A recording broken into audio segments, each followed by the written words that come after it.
Assalamualaikum warahmatullahi wabarakatuh. Perkenalkan, kami dari kelompok 13 akan mempresentasikan hasil diskusi kelompok kami mengenai layanan pendidikan anak usia dini berkebutuhan khusus. Sebelumnya, izinkan saya memperkenalkan anggota kelompok kami. Yang pertama adalah Nabila Agilia dengan NIM akhir 5059. Yang kedua, Olivia Dwi Pratiwi dengan NIM akhir 5112. Yang ketiga, Cika Febriana Natasha dengan NIM akhir 5072. Kemudian ada saya sendiri, Iftitah Dian Masyati dengan NIM akhir 5084. Terdapat 4 pembahasan mengenai layanan pendidikan anak usia dini berkebutuhan khusus, yaitu yang pertama, hakikat anak berkebutuhan khusus. Yang kedua, kategori anak yang membutuhkan perhatian khusus. Yang ketiga adalah pendidikan inklusi di Indonesia. Dan yang terakhir adalah peran guru dalam kemitraan dengan orang tua dalam pendidikan anak berkebutuhan khusus. Baik, langsung saja kita mulai dengan pembahasan yang pertama, yaitu pengertian anak berkebutuhan khusus. Berdasarkan beberapa definisi yang telah diberikan oleh para tokoh, anak berkebutuhan khusus dapat didefinisikan sebagai individu yang memiliki karakteristik fisik, intelektual, maupun emosional di atas atau di bawah rata-rata individu pada umumnya.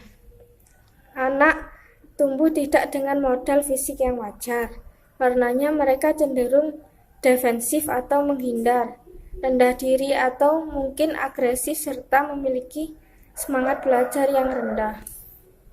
Selanjutnya, kategori anak yang membutuhkan perhatian khusus.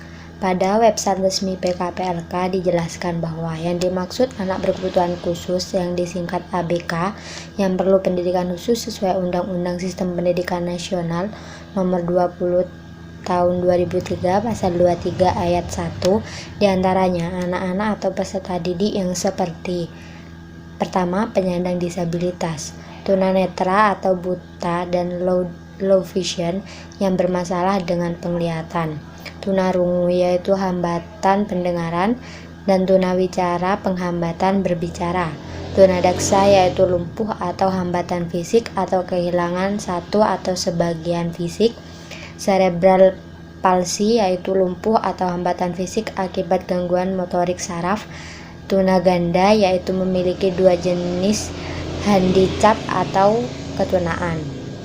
Yang kedua, anak kesulitan belajar atau AKB.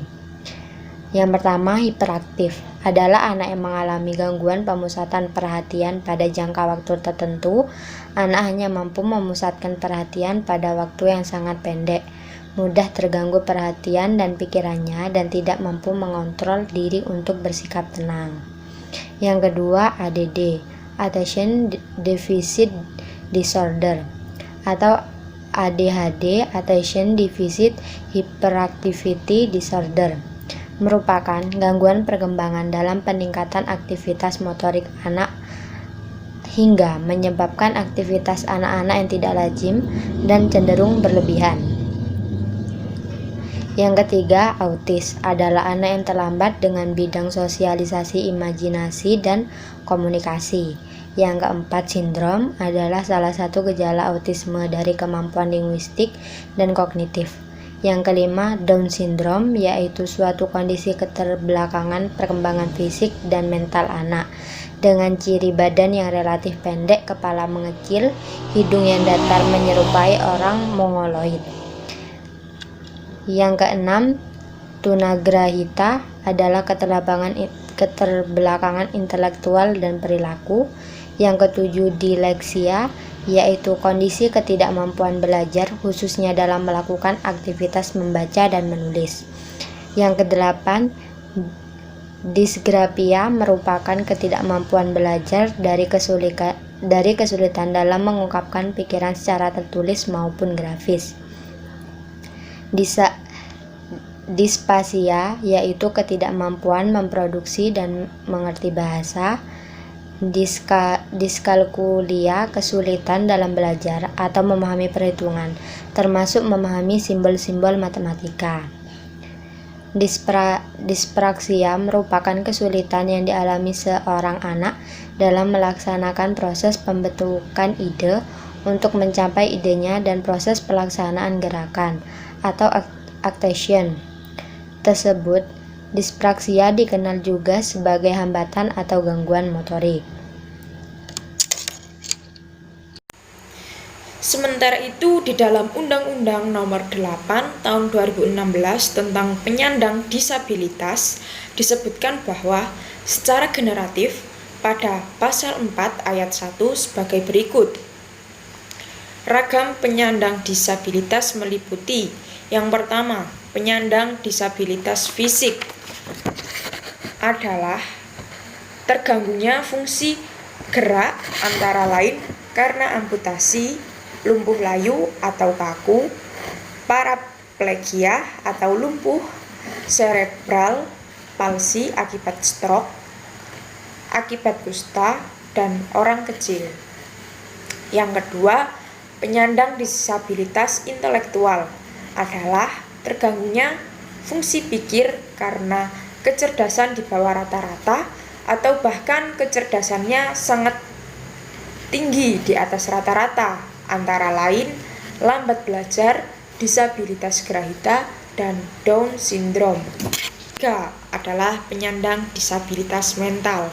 Disabilitas mental adalah terganggunya fungsi pikir, emosi, dan perilaku yang antara lain seperti psikososial, skizofrenia, bipolar, depresi, dan disabilitas perkembangan yang berpengaruh pada kemampuan interaksi sosial, diantaranya autis dan hiperaktif.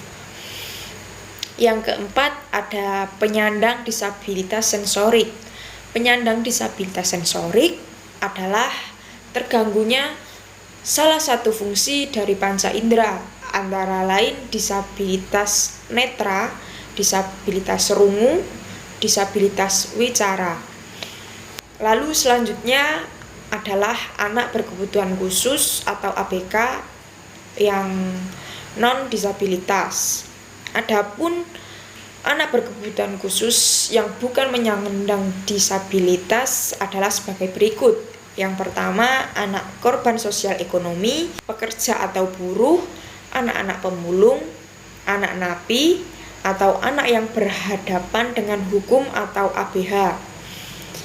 Lalu ada pengasong, anak-anak pelacur, anak-anak korban asusila, anak korban trafficking, anak jalanan, anak korban narkoba, anak korban HIV/AIDS, anak korban perceraian, anak yatim piatu, anak putus sekolah, dan masih banyak lagi. Lalu ada anak dengan kendala geografis, anak-anak dari tenaga kerja Indonesia atau TKI di luar negeri. Lalu ada anak-anak di wilayah 3T, yaitu tertinggal, terdepan, dan terluar. Lalu anak-anak seperti ini biasanya tinggal di daerah terpencil atau pada pedalaman. Selanjutnya adalah kesulitan belajar yang berhubungan dengan perkembangan. Kesulitan belajar yang berhubungan dengan perkembangan ini mencakup gangguan motorik dan persepsi, lalu kesulitan belajar bahasa dan komunikasi, dan kesulitan belajar dalam penyesuaian perilaku sosial. Kesulitan belajar ini banyak macamnya ya. Yang pertama itu ada language processing atau pengolahan bahasa. Menurut Santrok mengatakan bahwa gangguan pada pengolahan bahasa dalam berbicara ini contohnya seperti gangguan artikulasi, gangguan suara, dan gangguan kefasihan berbicara, dan juga problem bahasa. Contohnya itu seperti kesulitan menerima informasi dan mengekspresikan bahasa. Lalu yang kedua ada visual spatial processing. Anak yang mempunyai kesulitan belajar dalam visual spatial processing ini, mereka cenderung tidak bisa menangkap arti dari sebuah gambar atau angka. Misalnya, anak yang mempunyai kesulitan belajar ini tidak bisa memahami rambu-rambu lalu lintas, kata-kata yang tertulis, dan simbol visual. Lalu yang ketiga adalah visual motor processing. kesulitan belajar dalam visual motor processing ini ialah mereka yang tidak bisa memahami bahasa tubuh, orientasi spasial, serta pembelajaran secara motorik. Kesulitan dalam hal ini biasanya disebut juga dengan penyakit dispraksia, di mana mereka akan sulit dalam pembentukan ide dan pelaksanaan gerak dan bermasalah dengan pengkoordinasian yang menghambat kemampuan seseorang menggerakkan lidah dan bibir secara benar. Lalu yang keempat ada phonological processing, yaitu kesulitan belajar pada phonological processing ini disebabkan oleh gagalnya kemampuan siswa dalam mengolah dan memahami rangsang dari proses penginderaan, sehingga anak kesulitan untuk memahami objek yang ia dengarkan atau sulit memahami objek yang ia lihat. Yang kelima ada processing speed.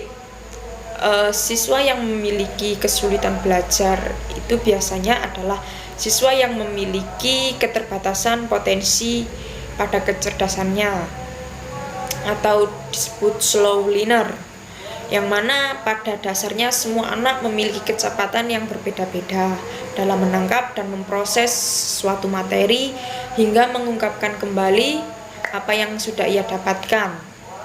Yang keenam ada working memory atau ketidakmampuan untuk mengingat apa yang telah dilihat maupun didengarnya. Anak dengan masalah ini dapat memiliki kesulitan dalam merecall kata-kata yang ditampilkannya secara visual. Lalu yang ketujuh adalah executive function. Siswa dengan kesulitan ini biasanya adalah siswa yang kurang mampu untuk menindaklanjuti apa yang telah ia dapatkan dan apa yang telah ia pelajari. Jika seorang siswa yang mampu menindaklanjuti masalahnya dan menindaklanjuti pengetahuan yang telah ia dapatkan, biasanya maka hal itu akan menjadi memori jangka panjangnya atau biasanya yang disebut dengan long time memory. Assalamualaikum warahmatullahi wabarakatuh. Perkenalkan, nama saya Nabila Agilia dengan NIM 20021020559. Dalam pembahasan kali ini saya akan membahas tentang pendidikan inklusif di Indonesia. Subbab-subbabnya yaitu yang pertama ada pengertian, fungsi dan tujuan dari pendidikan inklusif, serta model-model pembelajaran untuk anak berkebutuhan khusus dan landasan-landasan apa saja yang ada pada pendidikan inklusif. Lanjut ke pembahasan yang pertama. Pembahasan yang pertama yaitu mengenai pengertian dari pendidikan inklusif. Pendidikan inklusif merupakan sistem penyelenggaraan pendidikan yang memberikan kesempatan kepada semua peserta didik yang memiliki potensi kecerdasan dan atau bakat istimewa untuk mengikuti pendidikan atau pembelajaran dalam satu lingkungan pendidikan secara bersama-sama dengan peserta didik pada umumnya. Yang kedua yaitu fungsi dari pendidikan inklusif yang terbagi menjadi 3. Yang pertama ada fungsi preventif, yang kedua intervensi, yang ketiga adalah fungsi kompensasi. Yang pertama untuk fungsi preventif. Melalui pendidikan inklusif, guru melakukan pencegahan agar tidak terjadi hambatan-hambatan yang lainnya pada anak berkebutuhan khusus.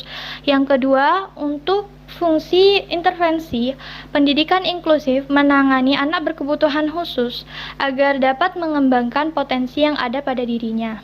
Yang ketiga, untuk fungsi kompensasi, pendidikan inklusif membantu anak berkebutuhan khusus untuk menangani kekurangan yang ada pada dirinya.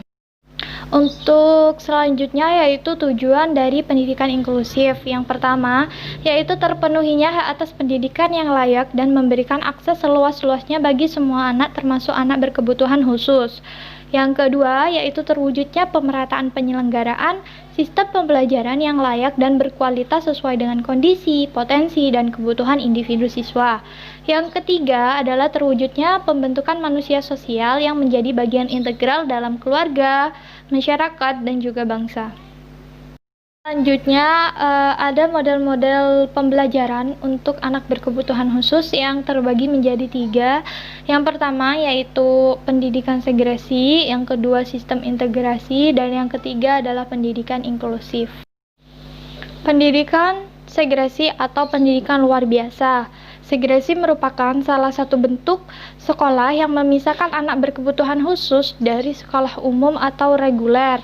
Bentuk sekolah yang menerapkan pendidikan ini adalah berupa pendidikan sekolah luar biasa. Yang kedua, sistem integrasi atau terpadu, yaitu penerimaan anak berkebutuhan khusus di sekolah umum atau sekolah reguler dengan keharusan mengikuti sistem yang telah ada. Yang ketiga, yaitu pendidikan inklusif. Yang ketiga, pendidikan inklusi. Ini berbeda dengan pendidikan terpadu atau integrasi, yang mana pada intinya di sini bukan anak berkebutuhan khusus yang menyesuaikan dengan sistem, tetapi sistemlah yang harus menyesuaikan diri dengan kebutuhan anak berkebutuhan khusus. Selanjutnya, untuk landasan-landasan yang ada dalam pendidikan inklusif terbagi menjadi 4. Yang pertama ada landasan yuridis atau landasan hukum, yang kedua ada landasan filosofis, yang ketiga ada landasan pedagogis, dan yang keempat ada landasan empiris.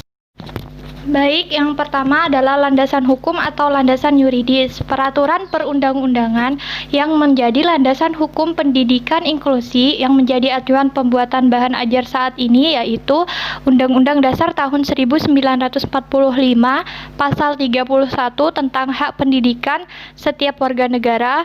Kedua, Undang-Undang Nomor 20 Tahun 2003 tentang Sistem Pendidikan Nasional Pasal 32. Yang ketiga, Undang-Undang Nomor 23 Tahun 2002 tentang Perlindungan Anak. Yang keempat, Undang-Undang Nomor 34 Tahun 2014 tentang perubahan atas Undang-Undang Nomor 23 Tahun 2002 tentang Perlindungan Anak. Yang kelima, Undang-Undang Nomor 8 Tahun 2018 tentang penyandang disabilitas. Yang keenam, Peraturan Gubernur Jawa Timur Nomor 6 Tahun 2011 tentang penyelenggaraan pendidikan inklusi Provinsi Jawa Timur. Yang ketujuh, Peraturan Daerah Kabupaten Jember Nomor 7 Tahun 2006 tentang perlindungan dan pemenuhan hak penyandang disabilitas. 2. Landasan filosofis pendidikan inklusi. Landasan filosofi pendidikan inklusi di negara Indonesia adalah Bhinneka Tunggal Ika. Filsafat ini wujud pengakuan kebinekaan manusia, baik vertikal maupun horizontal, yang mengemban misi tunggal sebagai umat Tuhan di muka bumi. Kebinekaan vertikal ditandai dengan perbedaan kecerdasan fisik, finansial, pangkat, dan kemampuan pengendalian diri. Kebinekaan horizontal diwarnai dengan perbedaan suku bangsa, ras, bahasa, budaya, agama, tempat tinggal, daerah afiliasi politik, dan sebagainya. Bertolak dari filosofi tersebut, maka disabilitas dan kebutuhan khusus lainnya hanyalah satu bentuk kebinekaan, seperti halnya perbedaan suku, ras, bahasa, budaya, dan agama. Artinya, dari anak berkebutuhan khusus pasti ditemukan keunggulan tertentu karena tidak ada makhluk di dunia ini yang sempurna. Sistem pendidikan harus memungkinkan terjadinya pergaulan dan interaksi antara peserta didik yang beragam sehingga mendorong sikap demokratis dan penghargaan asas HAM. Adapun filosofi yang mendasari pendidikan inklusi adalah keyakinan bahwa setiap anak yang memiliki kebutuhan khusus berhak untuk memperoleh pendidikan bersama dengan anak-anak lainnya dalam lingkungan yang sama atau education for all. Sekolah inklusi tidak semata-mata mengejar kemampuan akademik, tetapi lebih dari itu mereka belajar tentang kehidupan itu sendiri. Ketiga, yaitu landasan pedagogis. Dalam Undang-Undang Republik Indonesia Nomor 20 Tahun 2003 tentang Sistem Pendidikan Nasional, pada pasal 3 disebutkan bahwa tujuan pendidikan nasional adalah berkembangnya potensi peserta didik agar menjadi manusia yang beriman dan bertakwa kepada Tuhan Yang Maha Esa, berakhlak mulia, sehat, berilmu, cakap, kreatif, mandiri, dan menjadi warga negara yang demokratis dan bertanggung jawab. Jadi, melalui pendidikan, semua peserta didik, termasuk yang berkebutuhan khusus, dibentuk menjadi warga negara yang demokratis dan bertanggung jawab, yaitu individu yang mampu menghargai perbedaan dan berpartisipasi dalam masyarakat. Tujuan ini mustahil tercapai jika sejak awal anak berkebutuhan khusus disolasikan dari teman sebayanya di sekolah-sekolah khusus. Betapapun kecilnya, mereka harus diberi kesempatan bersama teman sebayanya. Yang keempat, landasan empiris. Penelitian tentang inklusif telah banyak dilakukan di negara-negara barat sejak 1980-an. Namun, penelitian yang berskala besar dipelopori oleh The National Academy of Science, Amerika Serikat. Hasilnya menunjukkan bahwa klasifikasi dan penempatan anak berkelainan di sekolah, kelas, atau tempat khusus tidak efektif dan diskriminatif. Layanan ini merekomendasikan agar pendidikan khusus secara segregatif hanya diberikan terbatas. Layanan ini merekomendasikan agar pendidikan khusus secara segregatif hanya diberikan terbatas berdasarkan hasil identifikasi yang tepat. Heller, Holtzman, dan Mesick 1982. Beberapa pakar bahkan mengemukakan bahwa sangat sulit untuk melakukan identifikasi dan penempatan anak berkelainan secara tepat karena karakteristik mereka yang sangat heterogen. Becker, Wang, dan Walbert tahun 1994 atau 1995. Beberapa peneliti kemudian melakukan analisis lanjut atas hasil banyak penelitian sejenis. Hasil analisis yang dilakukan oleh Calvert dan Cavalli tahun 1980 terhadap 50 penelitian. Wang dan Becker 1985 atau 1986 terhadap 11 penelitian, dan Becker 1994 terhadap 13 penelitian menunjukkan bahwa pendidikan inklusif berdampak positif, baik terhadap perkembangan akademik maupun sosial anak berkelainan dan teman sebayanya. Peran guru dalam kemitraan dengan orang tua dalam pendidikan dan pengasuhan anak berkebutuhan khusus. Memiliki anak berkebutuhan khusus harus diakui merupakan tantangan yang cukup berat bagi banyak orang tua. Tidak sedikit yang mengeluhkan bahwa merawat dan mengasuh anak berkebutuhan khusus membutuhkan tenaga dan perhatian yang ekstra, karena tidak semudah saat melakukannya pada anak-anak normal. Namun demikian, hal ini harus dapat disikapi secara positif, agar selanjutnya orang tua dapat menemukan langkah-langkah untuk mengoptimalkan perkembangan dan berbagai potensi yang masih dimiliki oleh anak-anak tersebut. Dalam menangani anak-anak berkebutuhan khusus, para pendamping memerlukan pengetahuan tentang anak-anak tersebut, keterampilan mengasuh dan melayaninya. Anak berkebutuhan khusus perlu mendapatkan dorongan, tuntunan, dan praktek langsung secara bertahap. Orang tua dan guru perlu selalu mengkomunikasikan sikap dan reaksi anak, sehingga anak akan merasa didukung dan bisa menunjukkan reaksi yang jelas, terdorong untuk meningkatkan kemampuan, bertanggung jawab, merasa aman dan senang, dewasa dan mandiri. Kerjasama orang tua secara aktif dengan sekolah bergantung pada minat, kemampuan, kesempatan, dan motivasinya. Pembelajaran akan berlangsung baik jika ada kerjasama antara orang tua dan guru. Guru adalah profesional dalam bidang pendidikan dan pelajaran. Tetapi untuk anak berkebutuhan khusus, fungsi guru tidak akan optimal tanpa dukungan orang tua. Tingkatan keterlibatan orang tua di sekolah. Yang pertama, orang tua sebagai mitra dalam pendidikan anak, tetapi pasif dalam menerima pelajaran dari sekolah, sehingga anak merasa bingung dengan dua dunia yang berbeda. Pembiasaan-pembiasaan di rumah berbeda dengan apa yang diajarkan di sekolah, sehingga anak akan menemui masalah dalam pembelajaran dan penyesuaian.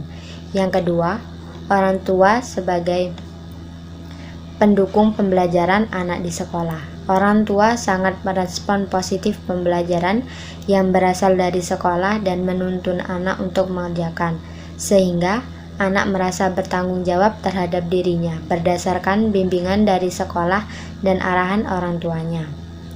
Yang ketiga, orang tua sebagai peserta aktif dalam pembelajaran sekolah. Di sini, orang tua dan guru saling bekerja sama dan berkomunikasi, memberikan masukan-masukan tentang pemberian PR atau pekerjaan rumah dan permasalahan anak sehingga terjalin kesamaan sikap serta norma yang akan memantapkan anak dalam pembelajaran dan perkembangannya. Kerjasama seperti ini bisa membantu anak mencegah kesulitan belajar dan penyesuaian diri.